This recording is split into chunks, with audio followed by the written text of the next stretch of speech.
Hey everyone, Poindexter here. And in this video, our pilot, Josef Bongartz, will fly patrols 4 and 5 in the game Western Front Ace. In the last video, pilot Bongartz was killed by flak flying a balloon busting mission over no man's land. But we used his only lucky charm to change that outcome to a serious wound instead. He did score another aerial victory, but was out of combat for a month due to his injuries.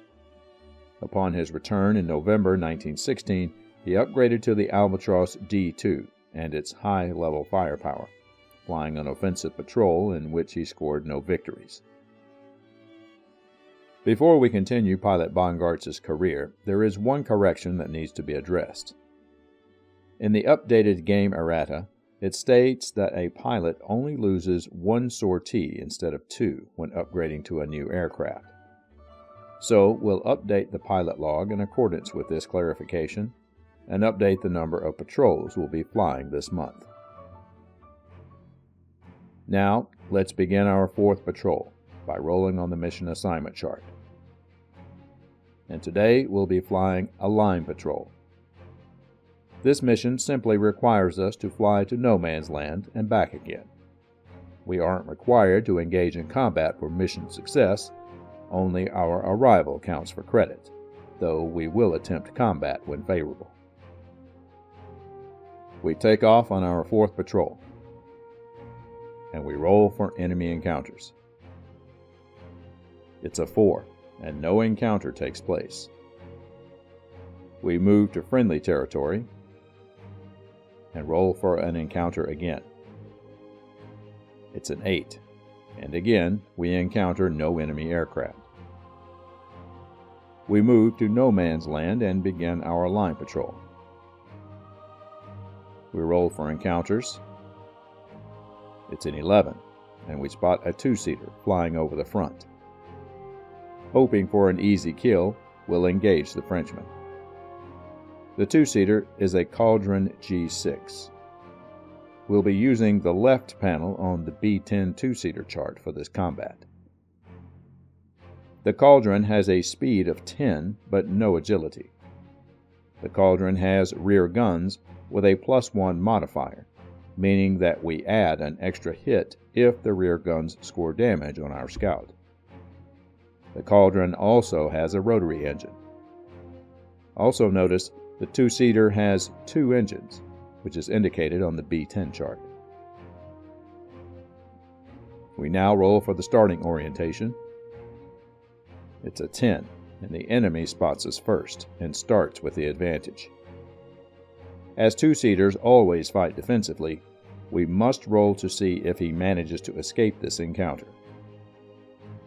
The Cauldron rolls a 1 and succeeds in disengaging.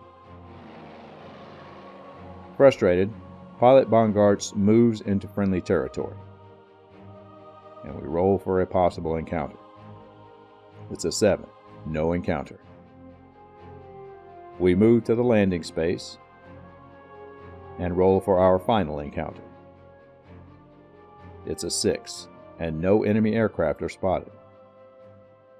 We now roll for the weather over the airfield, and the weather is good. Pilot Bongartz took no damage on this patrol, so it's an automatic safe landing. Though we scored no victories, the mission was a success. We make a note of the mission on the pilot log, and thanks to this latest success, we have flown the equivalent of 4 patrols, which means we earn an experience point. This brings our total to 3 points, and we can now purchase the 6th Sense skill, which will prevent us from being killed outright with a destroyed result on a combat card. This will go a long way towards keeping our pilot alive.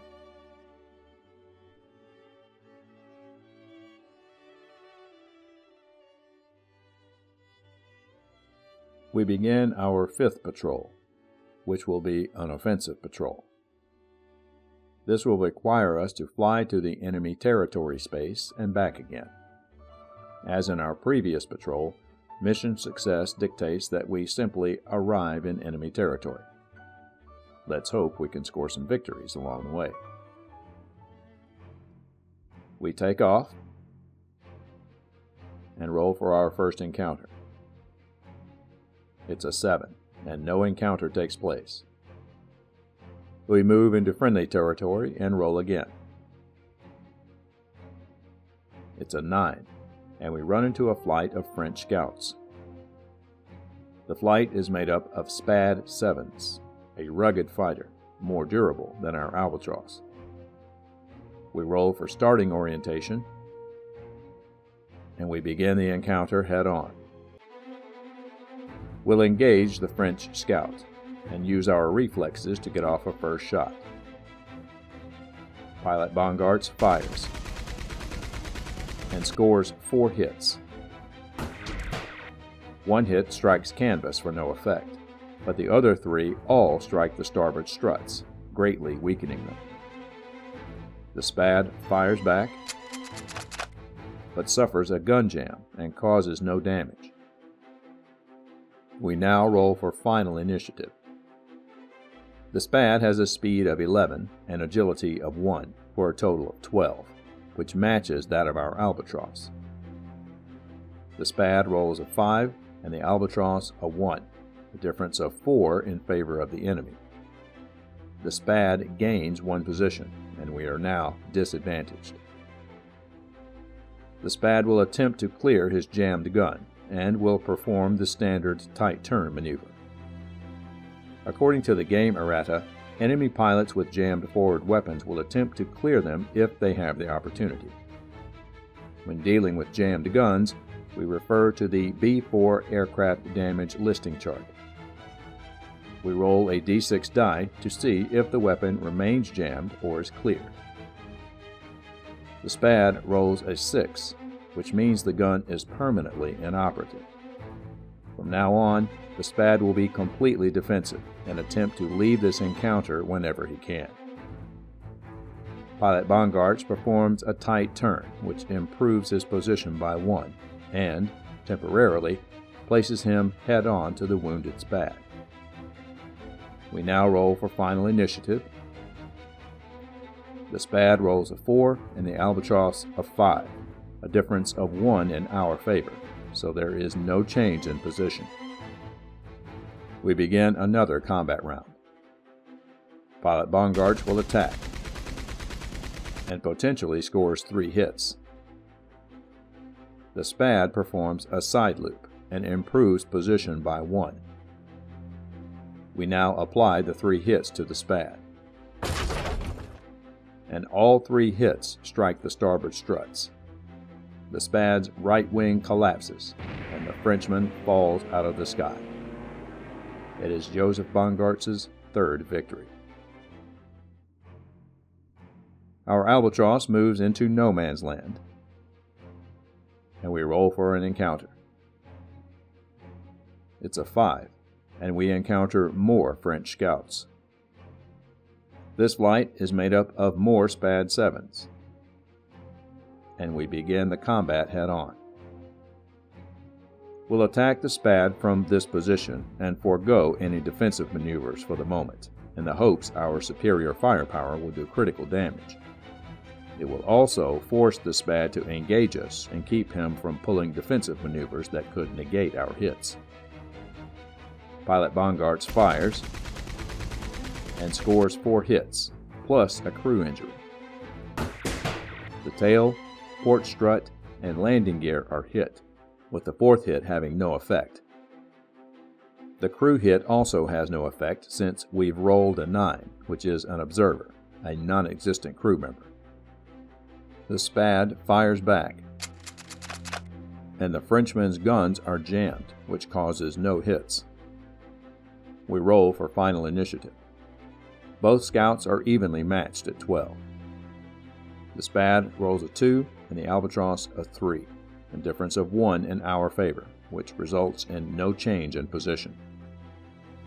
We'll continue our attack, and with jammed weapons, the Spad will go defensive until he has the advantage and the opportunity to clear his guns. Pilot Bongartz fires and potentially causes 5 hits. the SPAD goes defensive and performs a half loop, which places the enemy directly on our tail. First, we'll apply the hits to the SPAD. 2 hits strike canvas for no effect, but the starboard struts are struck twice, and, crucially, the SPAD's engine. This has the immediate effect of reducing his initiative by 2 points, which gives us an advantage in future die rolls. We now roll for final initiative. With the damaged engine, the SPAD's base initiative is down to 10, while ours remains at 12. The SPAD rolls a 1 and the Albatross a 4. The final totals are 11 for the SPAD and 16 for the Albatross, a difference of 5 in our favor. This allows us to gain 2 positions on the SPAD, and we are now head on. Our Albatross is running low on ammo, but we'll go another combat round with the SPAD in the hopes of finishing it off. The Albatross fires and scores 5 hits. The SPAD goes defensive and performs a tight turn, improving his position by 1.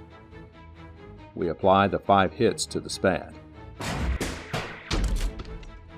1 hit has no effect, but the fuel tank is struck, the landing gear wrecked, and the starboard struts seriously damaged. The SPAD's fuel tank is leaking. However, the sturdy SPAD continues to fly. We roll for final initiative. The SPAD rolls a 4 for a final total of 14, and the Albatross a 3 for a final total of 15, a difference of 1 in our favor, and there is no change in position. With a leaking fuel tank, the enemy SPAD must attempt to break off. He will succeed on a roll of 4 or less, but he rolls a 5 and fails. This failure allows us to gain a position, and we're now head-on with the SPAD.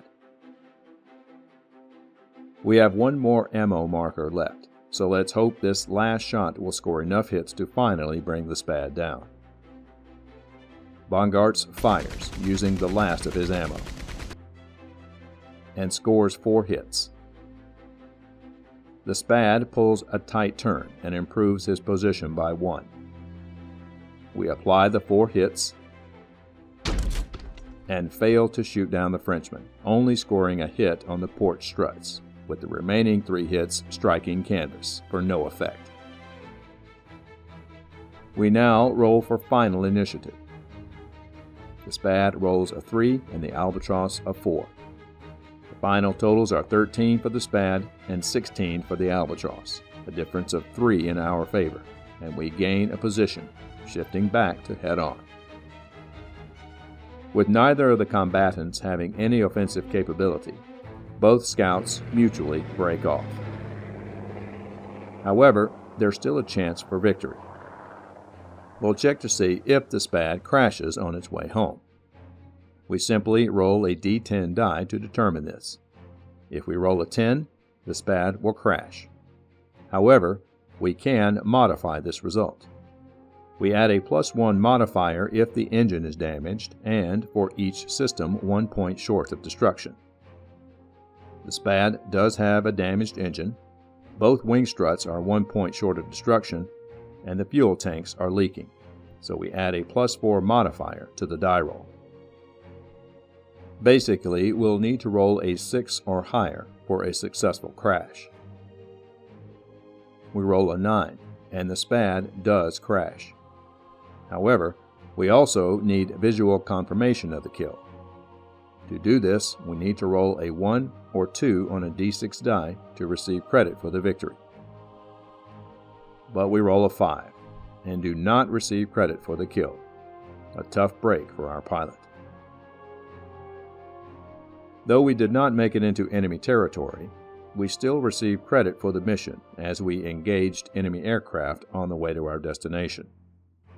This is different from ground attack or balloon busting missions, which require you to arrive at your destination for full mission credit.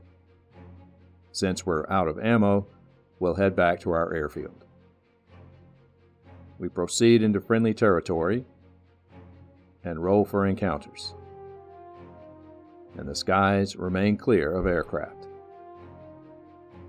We finally make it back to the landing space and roll for our last encounter. And we spot an enemy two-seater, but we'll have to let the two-seater go since we have no ammo left. We prepare for landing and roll for the weather. And the weather is good. Pilot Bongartz took no damage, so it's an automatic safe landing. And we make note of the mission results on the pilot log.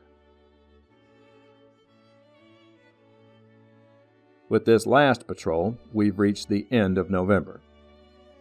The star indicated on the pilot log means we are ready for promotion. The first promotion is automatic, given because your pilot has survived his first few months in combat.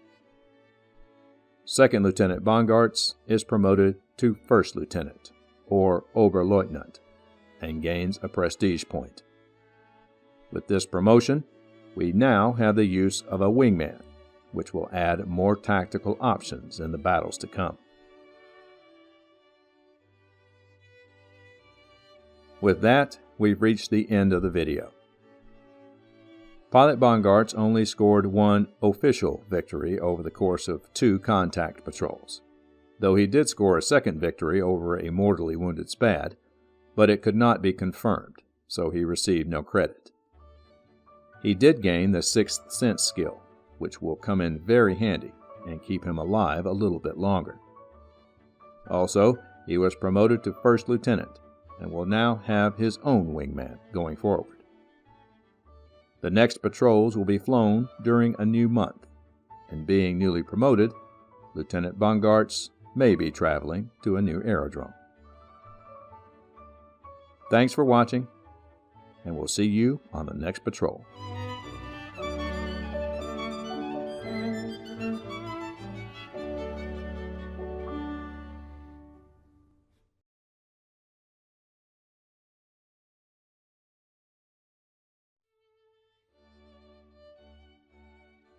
On the last video, we were sent on a balloon busting mission.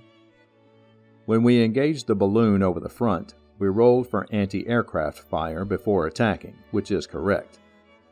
We rolled a 6 and proceeded to apply 3 hits to our scout. However, it clearly states on the player aid that we needed to roll a 1, 2, or 3 for any hits to occur. So, technically, we did not suffer any hits, since we rolled a 6. Thanks to Chris Shaw for pointing this out in the comments.